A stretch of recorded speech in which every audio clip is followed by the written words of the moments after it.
Peter, you have the floor.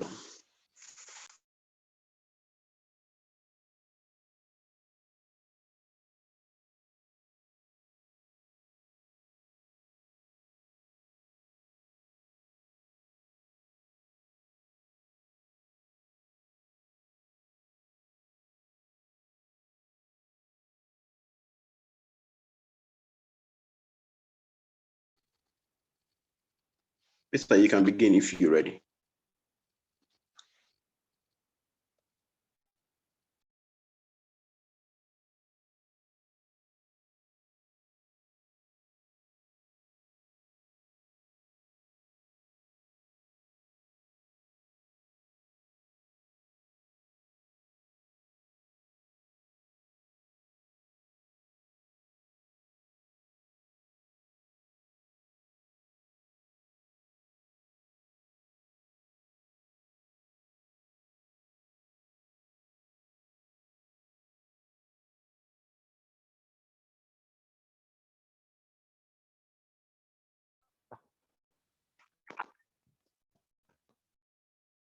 Can anybody see my screen?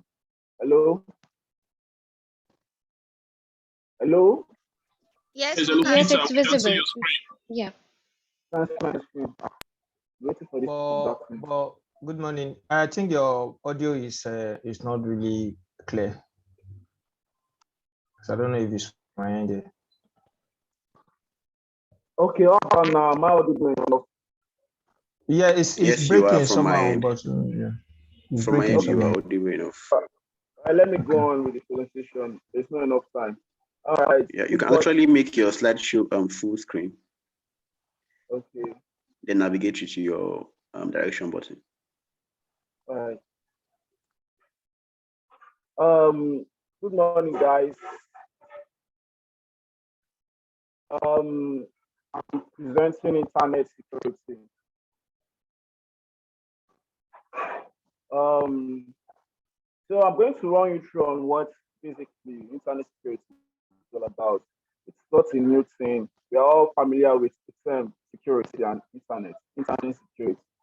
So when these two come into a sentence, it's just self-explanatory because when we have internet, we need to secure it. And when we talk about securing our internet, it is just a very big, it's like a very serious business because whatever information you give out to the cloud, to the public, or whatever information you have for yourself, you need to secure them because people are actually out there, which are hackers are actually out there to steal information and to sometimes interrupt whatever programs you are going on, you have going on.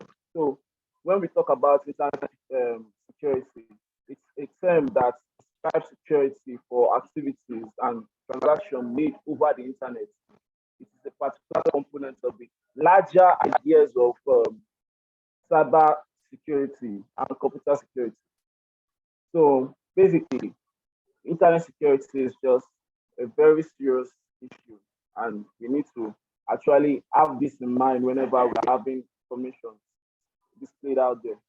So I'll run you through on the table of contents of my slide, which is which is which I will be talking about. Firstly, what is internet security? The type of internet security threats, choosing the right internet security tactics, common security problems, basic problems of protection, sorry, protecting e-commerce customers, security policies and procedures, assistance with internet security. Then that will be the end of the slide. So firstly, we have to show you, I have to let you know what internet security. Just like I explained earlier, internet security is a broad term that refers to the various steps individuals and companies take to protect computers or computer networks that are connected to the internet. Basically, we all need to secure whatever things that we have. If it's even when it comes to our personal information, like when we are communicating with people using various mediums like messaging, SMS, calls, WhatsApp, whatever social media we're using. Sometimes we just when when we um when we like lose grip of the security, it kind of displays the public, and those private conversations, those private chats we have might be displayed to the public, and then it's not a threat to us because whatever information we add to ourselves is now displayed to the people. That's basically how it is when you don't secure your internet um, information. So the types of internet security are enormous, but I only have just few of them here, which are the most um, like strongholds when it comes to security threats.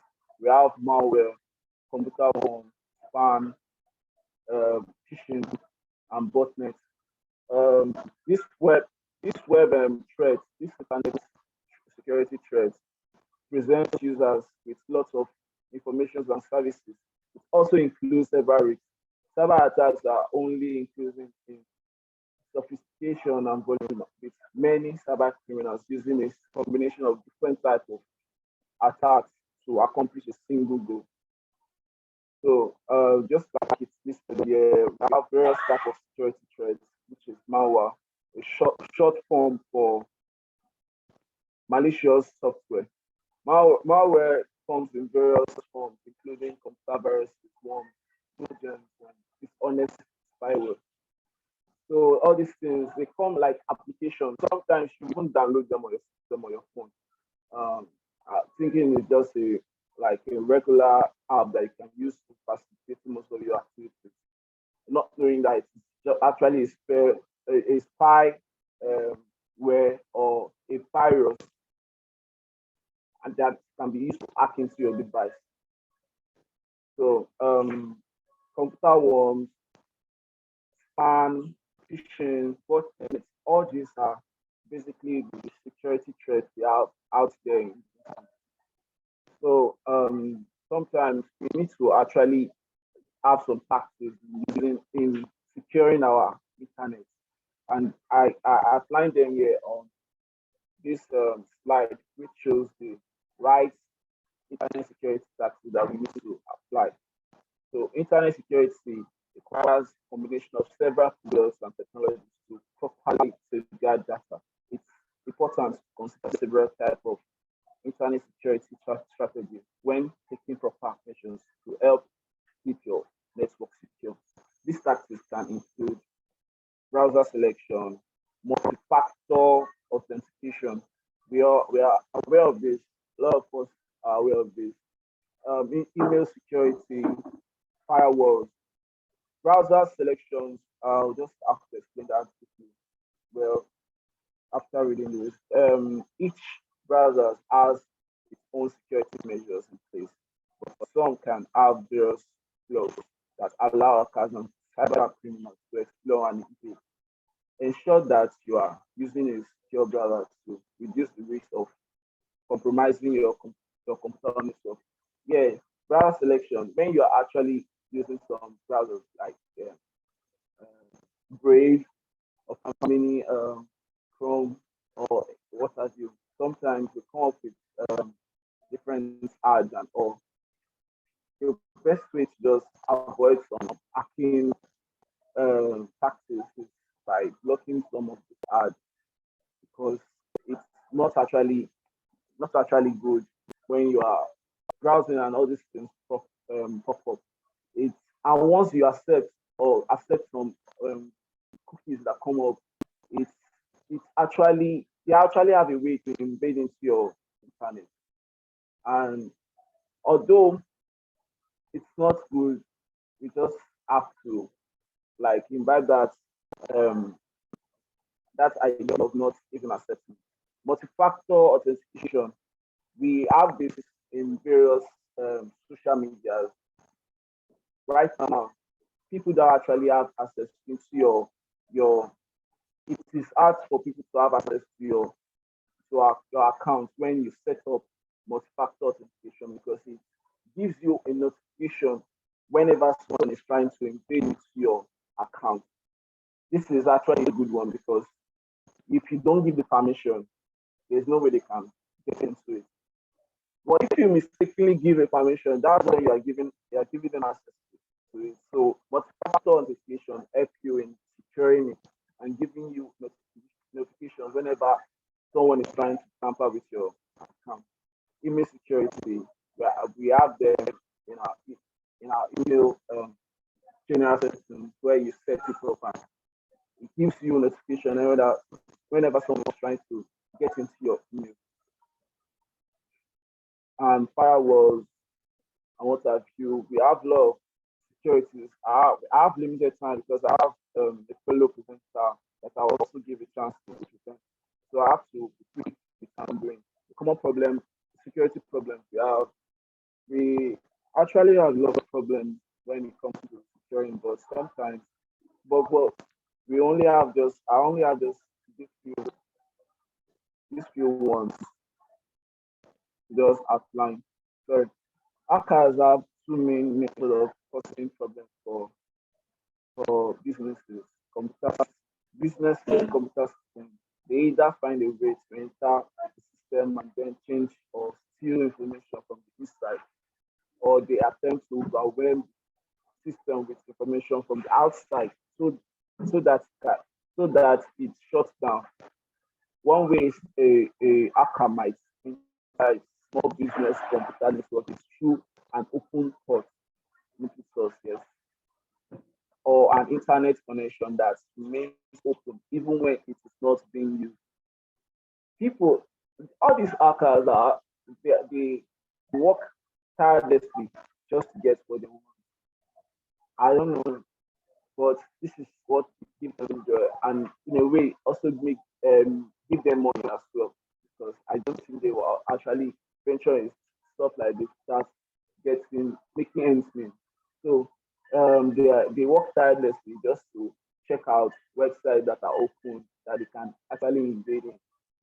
If you are not conscious enough, they will invade into your programs and then disrupt whatever activities you're doing, and even sometimes make you lose access to what you even created or what you've even created, because once they hack into it, they change all the credentials that was made in the website. So another common method of attack used by hackers is email spoofing. This method involves sending authorized users of a computer network fraudulent email that appears as if it was sent by someone else, most likely a customer or someone else. So in all of this, what I'm basically saying is that we need to be vigilant when it comes to securing our whatever that belongs to us, regardless of this internet stuff or whatever that is uh, precious to us. We just have to like protect them, or precious to other people. If it's going to be detrimental to them as well, we just have to be very conscious and very security minded. Um, Basic means of protection. Um, One of the most effective ways of protecting um, to protect computer network is connect to the internet from unauthorized outside access is a firewall. Um, we just have to have that mindset of always securing whatever that application is.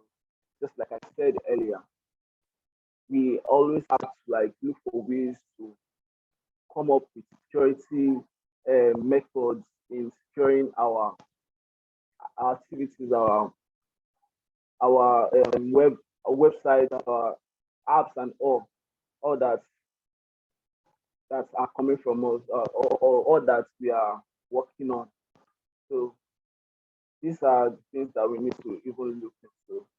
Um, I'm trying to skip because I have just few time left. Yeah, I agreed with my um, fellow presenter that I'll only spend just a little time. Okay. Before I rush to the conclusion, Um, so let me talk about the right now.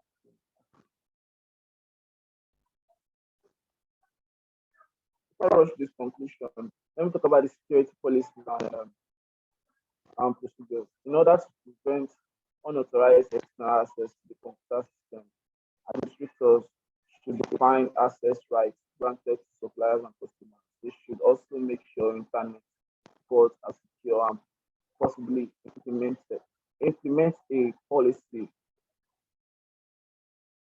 And also, there, there are a number of tools available to assist system administrator in monitoring the security of the complete computer network. For example, network auditing software track users. Okay, sorry, I rushed that. For example, network auditing software tracks users who are accessing the system and what files are being changed. It also allows the administrator to excessive field login attempts. Yes, with the MFA, which is the multiple factor authentication, it actually gives you notification of whoever is trying to invade into you actually gives you as the administrator notifications of people that are trying to log into your program. And finally, a small business computer security policy should cover emergency situations such as detection of a virus or a security breach from outside the company. So it's sometimes when you have all these notifications popping up, you just don't have to overlook them, because if you do, that's when you're given the chance for hackers to do whatever they wish on your programs or your website or all. So these are basically the things that I can run you through with the little time I have. So let me go to the conclusion of my presentation. In summary of my talk, I'm going to say, in today's digital landscape, many of our daily activities rely on the internet, various forms of communication, entertainment, and financial and work-related tasks that are accomplished online. This means that the tons of data and sensitive information constantly being shared over the internet. The internet is mostly private and secure, but it can also be an insecure channel for exchanging information. With the high risks of intrusion by hackers and cyber criminals, internet security is a top priority for individuals and businesses. Just as like we have here in Binkom, we actually don't share information like credentials on an open environment, just like Slack. We don't actually share credentials information on Slack, because that is the means where we communicate, and we have a lot of people inside the Slack, of which some might still have access, even though they are not with Binkom, but they still have access to the Slack and all. So we have LastPass as an app that we use in communicating with each other and sharing vital credentials, which is a secure platform where we can share that. Because if you actually expose all of this information, you don't know the hacker around that can actually get into it could be your email, your site, whatever it is, and just do whatever they want and just render your program useless. So basically, we just have to be conscious, even as they are taking 2 steps ahead to know how or to look for ways to hack into people's systems. We also have to make 2 steps further or 4 steps further to secure our program. So this is the end of my presentation. I don't know if there are any questions. Thank you so much, Peter, for the great presentation. I'll say we should keep the question till after the second presenter, so we also have enough time to present. So at this point, you can stop. Stop sharing screen, so Joseph can come on board.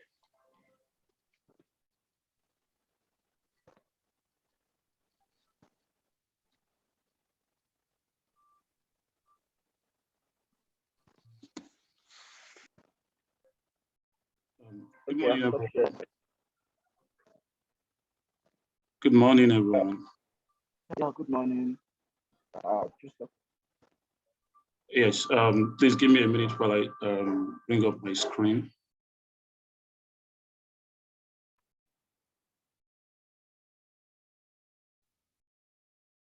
Okay. Can we see my screen now? Yes. Yes. All right, thank you. Okay, so good morning, everyone. Once again, my name is Joseph. So this morning, I'll be talking about the topic, the Scrum principles and essentials. So without wasting time, let's just dive into it. So this is our content. Our content will be looking at introduction. What is it like with Scrum? How does Scrum come to be? And the definition of Scrum. What is Scrum? Then what was life before Scrum? Then we look at Scrum roles, Scrum ceremonies, Scrum values and principles. Then final thought, then we can take questions. All right, so introduction. Can you kindly make it bigger? Sorry, I'm sorry for interrupting. Okay, it's like fine. Slideshow, yeah. Yeah. Is it okay now? Is it good this way? Yes. It's better. Okay, fine. Thank you. So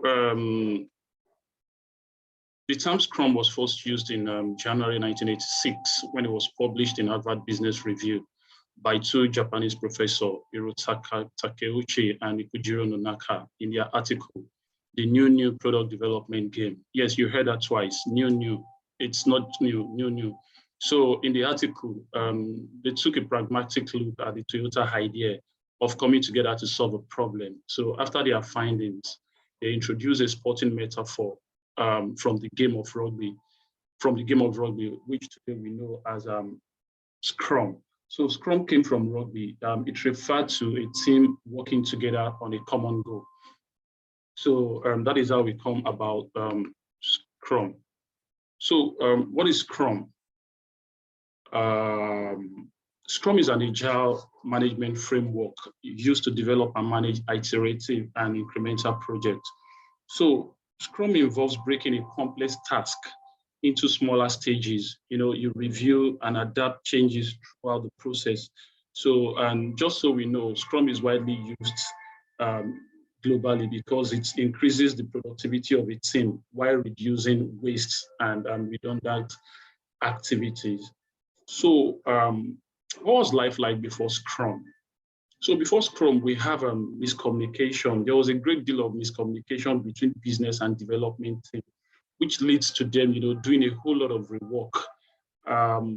Life before Scrum was chaotic, as we can see in the pictorial representation. Project always started out with over-ambitious goals, and halfway through, there was a realization that we are not even just going to, get this stuff done. They have to start all over again. So we also have heroic effort. How to say how much work is complete. I mean, difficult to say how much work of a requirement has been implemented. Couldn't even control their schedule.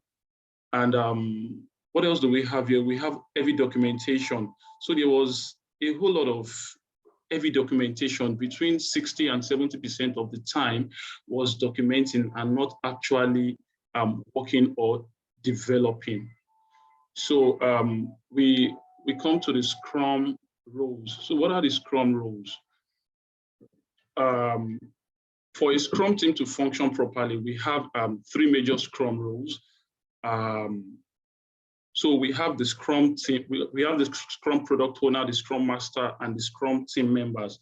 So let me quickly talk about the Scrum team members. So the Scrum team members is a collection of individuals working together to provide and deliver the requested and committed products in increments. The Scrum team is a set of multidisciplinary professionals. So in a Scrum team, typically you find developers, you find designers, you find solution architects, you find testers, you find all of those guys. So it is expected in a Scrum team that each member should learn a little bit of each other's specialization. For instance, to be able to finish a committed user story until the end of a sprint, a developer should be able to willingly sketch a wireframe and meet all the definition of done as communicated in the backlog. So the Scrum team job is to build the best software product to deliver the requirement of the Scrum product owner. So we go to the Scrum Master. According to Scrum Guide, a Scrum Master is a facilitator for the team and the product owner. Rather than managing the team, the Scrum Master works to assist both the Scrum team and the product owner. So we can actually say the Scrum Master is a servant leader, right? So it guides all participants of the Scrum project and make them understand and correctly apply the Scrum framework. So when you look at the Scrum Master, what he does basically is to moderate the Scrum rituals. Like every day, we have the stand-up, the sprint planning, the sprint review, retrospective, and backlog refinement. So typically, you would also find the Scrum Master guiding the Scrum team against external interference and interruption while the team does work it has originally committed in a sprint. So what are we saying? For instance, now the Scrum team has committed to a particular sprint and they are building a particular feature. And a stakeholder could just come and say, "Oh, there is this feature I want you to build immediately." So it's the duty of the Scrum Master to mediate in between and say, "Okay, no, the Scrum team is already committed to a particular feature they are building for this sprint." So such a feature, if accepted, can go into the product backlog. So the Scrum Master removes impediments that hinder the continuity of work. So the Scrum product owner, the Scrum product owner is responsible for maximizing the value of the product resulting from the work of the development team. So he is responsible for creating and managing the product backlog, creating clear and bite-sized user stories. He prioritizes user stories to accomplish business goals, and the Scrum product owner also ensures team understand and implement user story in the backlog. So the Scrum product owner also manages the stakeholders and their expectation. So this Scrum product owner is also responsible for ensuring that the Scrum team members are informed and are aligned about the aim of the product they are building. So when we have sprint review meetings, you see the Scrum product owner inspecting, accepting, and declining deliverables of product, of what they are supposed to build. So we quickly move over to the Scrum events. So unarguably, the core element of Scrum is the passion for communication, openness, and transparency. These elements are largely determinant of every activities carried out in a day-to-day work using the Scrum practice. Here, a premium is placed on customer collaboration over contract negotiation, and why we effortlessly respond to change because we agree that feedback is essential.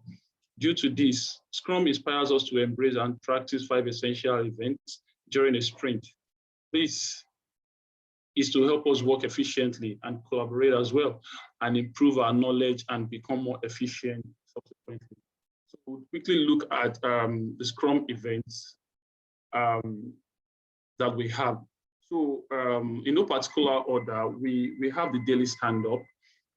So the daily stand-up is the team's chance to get together. So during the daily stand-up, the entire team needs to get together, they define a plan for the day's work, and also identify any blocker that is going to impede them from carrying out their task. So during the daily scrum, each member of the development team should briefly answer the following questions. what did you do yesterday? So it's imperative that you understand what you've done yesterday, just for the sake of accountability. What did you do today? What are you doing today? And do you have any impediment on your way, any blocker? What could hinder you from carrying out your functions today? So these are salient questions that should be asked during the daily Scrum meeting. And so the daily Scrum meeting should also not exceed 15 minutes. So we move to the sprint review. The sprint review is the Scrum ceremony where all works completed during the sprint can be showcased to the stakeholders. So next, sprint planning. Sprint planning is the Scrum ceremony designed to make sure the team is prepared to get the right things done in every sprint. So we move to next is sprint retrospective. So it's a final Scrum ceremony in the sequence that allows the team to look back on the work that has been done, that has been completed and done, and identify items that could have been improved. So we also have backlog grooming or Scrum grooming or backlog refinement. So these artifacts solely focus on prioritization for product backlog to be prepared before the upcoming sprint planning meeting. So then we move to the 5 values of Scrum, the 5 values and principles of Scrum. So in Scrum methodology, the 5 Scrum values serve as a guide for individuals and team behavior, intending to boost collaboration and increase the odds of project success. According to the Scrum guide, successful use of Scrum depends on people becoming more proficient in living these 5 values. So what are these 5 values? We have courage, we have commitment, we have focus, we have respect, and we have openness. So you see, focusing allows Scrum teams to be agile. So it means when you say focus, whatever the team start, they have to finish. So the team is relentless about limiting the amount of work. So they really want to focus on, okay, so what do we have in hand? What should we be doing at the moment? So it's a really essential value for the Scrum framework. So we also have openness. So openness here is Scrum team consistently seeking out new ideas and opportunity to learn. You need to be open as a Scrum team member. You need to be willing to learn. You need to be able to, get yourself out of the box and ensure that you are not limiting yourself. So you need to know as a Scrum team member that anything and everything is possible. So respect is also a crucial aspect in the Scrum value and principle framework. So Scrum team member demonstrates respect to one another and also to the product owner and to the stakeholders. So it's very imperative that as a Scrum team member, you know that no one should be disrespected. Everyone should be respected. You understand? So you give everyone permission to hear their views, to say what they are supposed to say, and you respect their views. So courage. It's very important that agile Scrum team members are courageous. Many times we are faced with a whole lot of impediments. We are faced with a whole lot of blockers. We are faced with a whole lot of thoughts. We are faced with a whole lot of self-doubt. But in the midst of all of this, it is expected that we are meant to be tough and courageous in our dealing, because it's very crucial to the success of whatever it is we are building into our personal life. And being courageous is, when you say you are courageous, you should also have the ability to say no. There are some things that come to our desk while we are building during the project that we are naturally supposed to decline, but because we feel, okay, so we need to be soft, we don't want to make people feel bad, then we say yes. And all of these things are like baggages, but we really need to be objective when we want to say, when we want to pick things and say, okay, so this is supposed to be yes or no. Then the last one is commitment. As a Scrum team member, you have to be committed to the goal and objective of what the Scrum team is building. Is an essential, so commitment is essential in the Agile culture. you have to be committed. When you say this is what you are building, then let it be that. So this is what we are building. No one is doing something outside what the entire team has committed to build. So so that is that. So what are the final thoughts? So it's not all good news, as we still have to tackle the challenges of cultural misfit, language differences, and different time zone among cross-functional teams globally.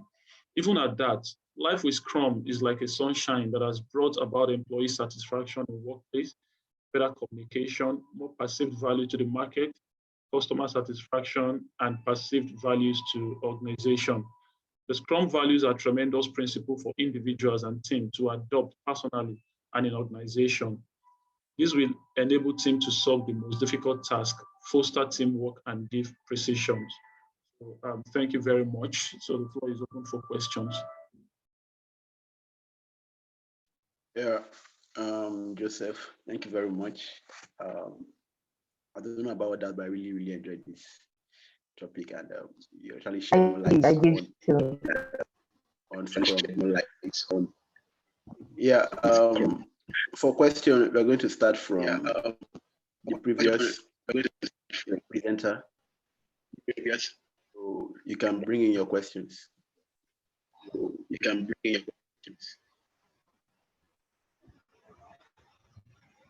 Also short, man. I didn't get much out of that presentation. Okay, just any question for the presenter, any of the presenters. It could be for Scrum or security.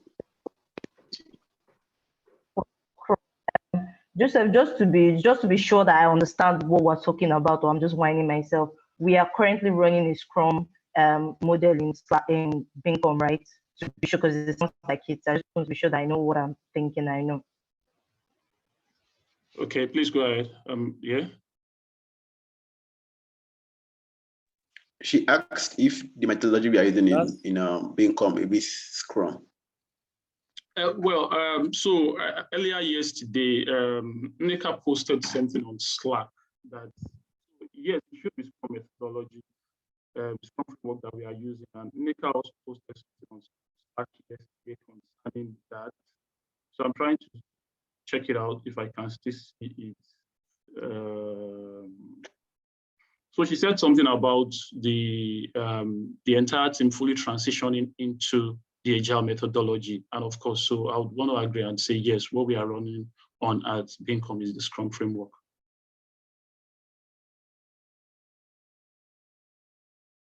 Can I say something? Yes, please. Yes. Yeah, I think, yes, in Bincom, I believe we are running Agile methodology. However, Agile methodology has different aspects, and Scrum is number one. And yes, I can't totally say that we are running Scrum, because if I to look at your explanation and the presentation, by the way, it was a nice presentation. Thank you. Thank you. Because I realized that we do not have a product owner, we do not have a Scrum master.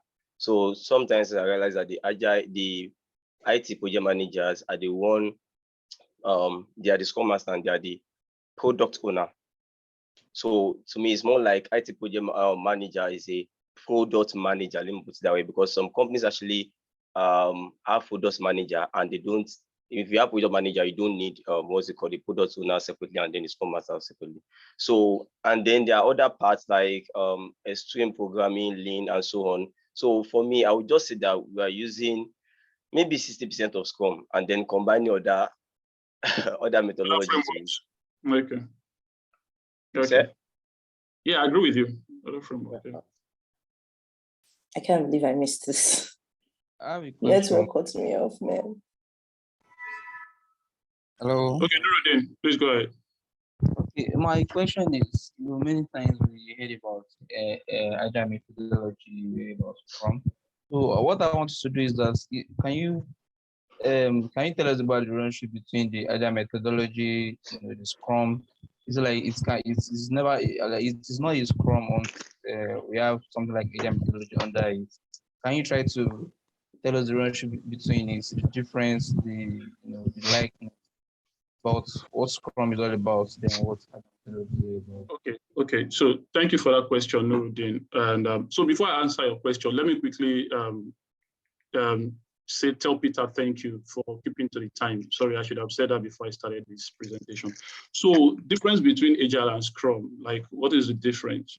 So basically, Agile is a project management philosophy, right?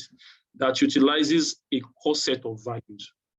But when you look at Scrum, Scrum is a specific Agile methodology that is used to facilitate a project.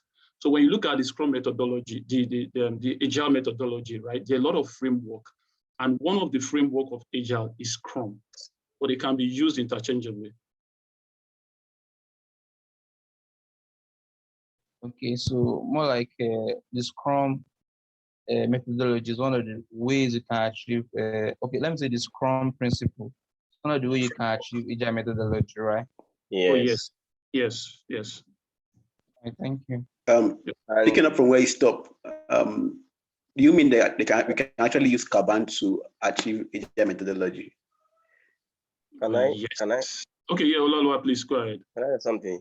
Every let me put it this way: Agile methodology is a mindset, and then we have framework, like Joseph said.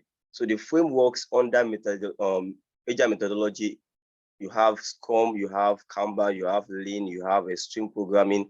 So every of these framework follow Agile methodology rules, but some of them have their own core values. So for Kanban, you realize that it deals with visual, giving you visual form of your project. Like, this is what we're doing, this is what we're not doing right now, and this is what we've done.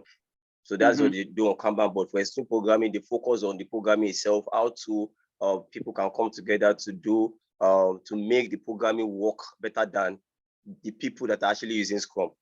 And for people for Scrum, there is a practice, okay, the Scrum Master, like he explained, you already explained that to us, yeah. And then you have the Scrum Master, you have the product owner, you have the dev team, and this product owner, we have to do the backlog, and then the Scrum Master will have to help the team together, stuff like that. So every one of them has their own practice that makes it unique itself. Do you understand? But they all fall under Agile methodology. You, in one way or the other, check all the framework, you see that they actually undergo that process, Agile methodology processes. Do you understand what I'm saying? But they have their own unique practice. Okay, so like time. So let me just be very simple to Agile parents. Then we have 3 children under those parents. That's Olivia, please, can you start again? We can't hear you. Okay, can you hear me now? Yes. So let me just use this illustration. We have a parent, and it's called Agile methodology. And then this parent has 3 children. That's Scrum, Kanban, and Extreme Programming.